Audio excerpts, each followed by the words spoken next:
நிறைய girl சைல்டுக்கு educate பண்ணுறாங்க 3 years வந்தோடனே.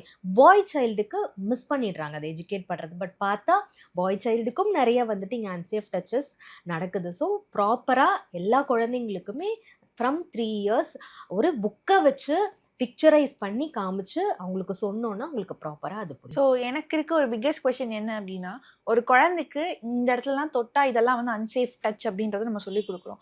அதே மாதிரி ஒரு குழந்தைக்கு இன்னொரு பர்சனை இந்த இடத்துலலாம் தொடக்கூடாது அப்படின்ற ஒரு எஜுகேஷன் ரொம்ப இம்பார்ட்டன்ட் தானே மேம்? கண்டிப்பாக. அதாவது 2 சைடுமே அது வந்து நடக்கணும். இப்போ வந்து ஆக்சுவலி இந்த பாடி பார்ட்ஸை பற்றி பேசணும்னு நம்ம நிறைய பேசிகிட்டே இருக்கலாம்.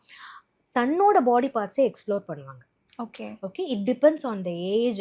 அந்த ஒரு கியூரியாசிட்டி வரும்போது பார்த்தீங்கன்னா யூஸ்வலாக எப்போ நடக்கும் இதுன்னா இந்த 5-6 இயர்ஸ் இருக்கிற அந்த குழந்தைங்களுக்கு இப்போ எப்படி நம்ம கையை அப்படிலாம் தொட்டு பார்க்குறோம்ல, கால், நம்ம முகம், கண்ணாடி முன்னாடி நின்று பார்க்கும்போது அந்த ஹார்மோனல் சேஞ்சஸ்லாம் நடக்கிற மாதிரி அவங்களோட பாடி பார்ட்ஸே அந்த குழந்தை டச் பண்ணும். அதுவே நிறைய பேரண்ட்ஸ் ஐயோ ஏதோ வீடியோ பார்த்துட்டாங்க இல்லை யாரோ இவங்களை வந்து டச் பண்ணியிருக்கிறாங்க அப்படின்ற மாதிரி எடுத்துக்கிறாங்கன்னு. மேபி அதுக்கான ஒரு ஓப்பன் அண்ட் கொஸ்டின்ஸாக அந்த குழந்தைங்கிட்ட வைக்கலாம். பட் உண்மையாக அந்த இடத்துல பார்த்தீங்கன்னா அவங்க எக்ஸ்ப்ளோர் பண்ணுவாங்க ஹவு இட் இஸ் அப்படின்றது. அதையுமே நம்ம எஜுகேட் பண்ணணும்.